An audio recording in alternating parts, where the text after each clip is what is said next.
Hey guys, welcome back for another video. It's that time. I'm going to do our daily MLB picks and predictions. The regular season, it is officially over. It flew by. Thank you everyone for following along with us. This was actually our first year doing Major League Baseball. We had a great time and the season's not over. We have the playoffs kicking off September 30th. This coming Tuesday, we have the wild card matchups coming up. So we're going to be following the baseball games all the way through, all the way to the World Series. So make sure to like and subscribe. We're going to be picking game one of the wild card series. We have some really good teams. We have a lot of divisional rivals facing off in the wild card. That makes it that much more interesting. Like I said, make sure to like and subscribe. If you have any comments, drop them below. Let me know who you think is going to win the first game. Who's going to win the series? Drop it in the comment section. If you want to sign up for one of our member teams, also check out that pinned comment below. Click on that link. You can sign up there. We have 4 games in total kicking off this coming Tuesday. Let's get right at it. The very first one on September 30th, 1 p.m. on ESPN. How about this? 2 AL Central teams facing off. You have the Detroit Tigers coming in here, 87-75 record, second place in the AL Central versus the 88-74 Cleveland Guardians, first place in the AL Central. Only 1 game separating these two teams. This was a really fun division because it was up for the Tigers the entire year. At one point, they had the most wins in baseball up to maybe about a month before the All-Star break. They kind of fell off the last month since the All-Star break. Cleveland coming into that game, they were like 4 or 5 games under 500. Then they completely went on a tear for the last 6 or 7 weeks. They've been scoring a buttload of runs, finished the season 14 games over 500. Give this team some respect. They came out of the gutter and fought their way all the way back. Cleveland, very competitive team. The offense is finally scoring some runs. They've had pretty consistent pitching the whole season. It's kind of the opposite with the Tigers. The offense has been up and down. The pitching has gradually been getting worse for about the last 5 to 6 weeks.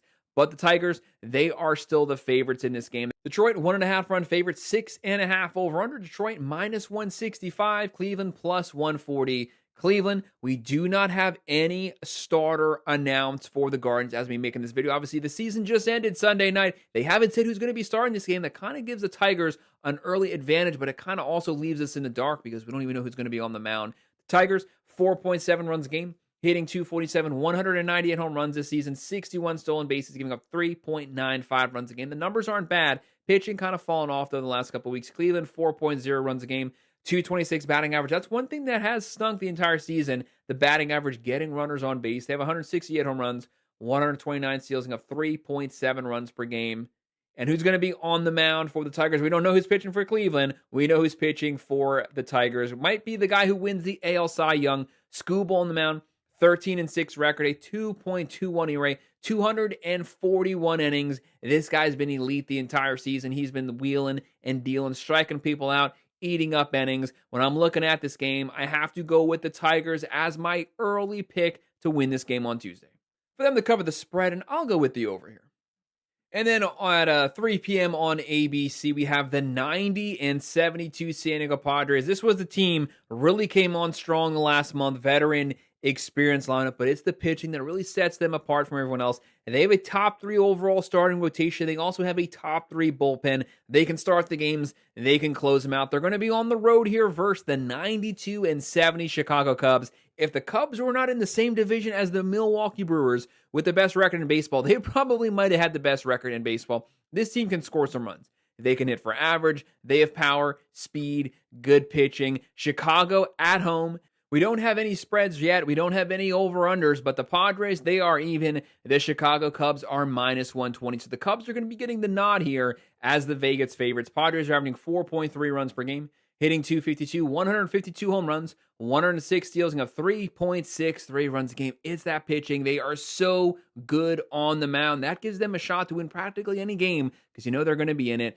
The Cubs, 4.9 runs a game, 249 batting average, 223 home runs, top 5 in power, 161 steals, top 5 in steals, giving up 3.79 runs a game. The Cubs, they're no scrubs. They can pitch also. As of me making this video, again, we have no starter announced for Chicago. We'll probably know by about Tuesday morning, maybe late Monday, but as of right now, we don't know who's going to be starting it. I hate going into games and having to predict them on this video blind, but it is what it is. The Padres, they have Nick Pivetta going. They have a great one on the mound, and he's going to give them a very good shot to win this game. Finish this season 13-5 record, 2.87 ERA, 190 innings. You can't complain about those numbers. Again, we'll wait to see who's going to be on the mound for the Cubs, but I love Pivetta. He had a great season, comes from a very difficult division. They had a strong season. The NL West, one of the deepest divisions in baseball, fighting that with the Diamondbacks, the Giants, the Dodgers. Nick Pivetta pitched good against all of them. Give me Pivetta, give me the Padres to outright win this game. And the next game we're going to be taking a look at 6 p.m. on ESPN. I'm not going to lie, this is the most fun game to me. This is the best rivalry in Major League Baseball. Might be the best rivalry, one of the oldest rivalries in American sports in general. The 89 and 73 Boston Red Sox, third place in the AL East, on the road here versus their in-division rival, the 94 and 68 New York Yankees, second place in the AL East. This is two of the best teams in baseball, and they're right next to one another. They're in the same division. They loathe one another. This is going to be baseball at its finest. The Yankees, 1.5 run favorites, 7.5 over under. New York, minus 135. Boston, plus 115. The Red Sox, very difficult to beat at Fenway Park. One of the most difficult teams to beat on the road, but they're not at Fenway Park. They're at Yankee Stadium, and the Yankees, they love playing in the Bronx. Aaron Judge, 53 home runs, 331 average, 114 RBIs. He's in the MVP race. He won the Silver Slugger. Boston, they literally check off every single statistical box. 4.9 runs a game, 254 batting average. They come into this game with solid power, 186 home runs, 139 steals, only giving up 3.7 runs per game, a top 5 pitching staff along with the great offense. Trevor Story, he literally did a little bit of everything this season, 25 home runs, 263 average, 96 RBIs. The Yankees, though, with Judge, with Stanton, the number 1 home run hitting team in baseball. They had a great offense, 5.2 runs a game, 251 average, 274 home runs.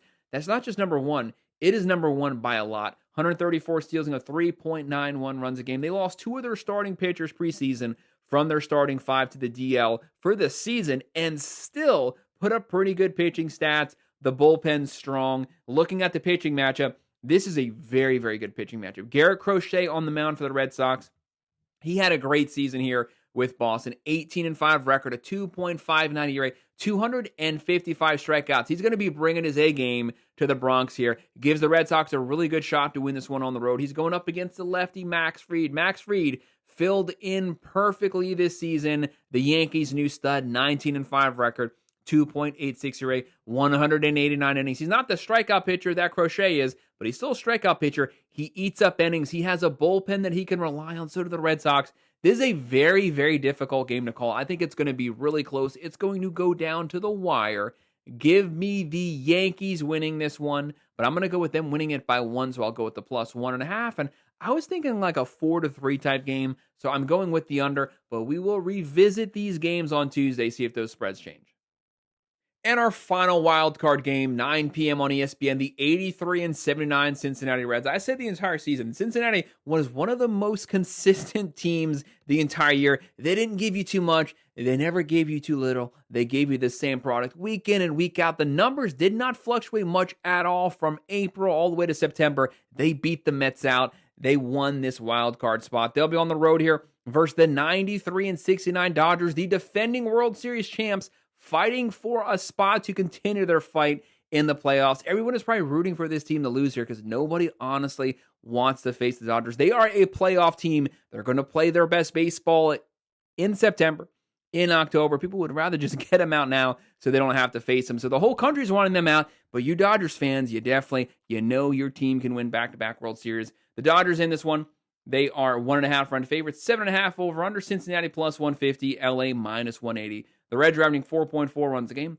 245 average, 167 home runs, 105 steals, and a 3.86 runs a game. Again, those numbers stayed very steady the entire year. Dodgers 5.1 runs per game. They might be the best overall roster in all baseball when they're fully healthy. That was the issue this year. They were never at any point fully healthy. Still, they continue to find ways to win. Freddie Freeman hitting 295. How about Shohei? 55 home runs. Great season. They hit 253 as a team, 244 home runs. Not as much as the Yankees, but still, it was second place in the majors. 88 steals and a 3.95 runs a game, which is pretty commendable because at one point they had 15 pitchers on the DL. 15 pitchers. They still continued to chip away at it, stayed in first place in the NL West, which was a very deep division. Looking at this matchup, we have no starters announced as of right now. With the season having just ended, we don't know who's going to be on the mound here. If it comes down to the bullpen, I trust the Dodgers. They know how to balance their bullpen and their rotation in the playoffs. They showed that last season. They had so many injuries during the playoffs, but they balanced the bullpen, balanced the starting rotation. It was a thing of beauty to make it all the way to the World Series with a beat-up starting rotation, and they won it all. Give me the Dodgers to win Game 1. Guys, that's our early predictions and best bets for our Game 1 wildcard matchups. Make sure to hit that like button. Make sure to subscribe to the channel. If you have any comments, drop them below. Do you agree, disagree? What are your thoughts on these games? Who do you think is going to win the matchups? Make sure to leave your thoughts in the comment section, and I will respond. If you want to sign up for one of our member teams, make sure to check out that pinned comment down below. Click on that link. You can sign up there, and I would definitely appreciate it. And, of course, as always, thank you guys for watching.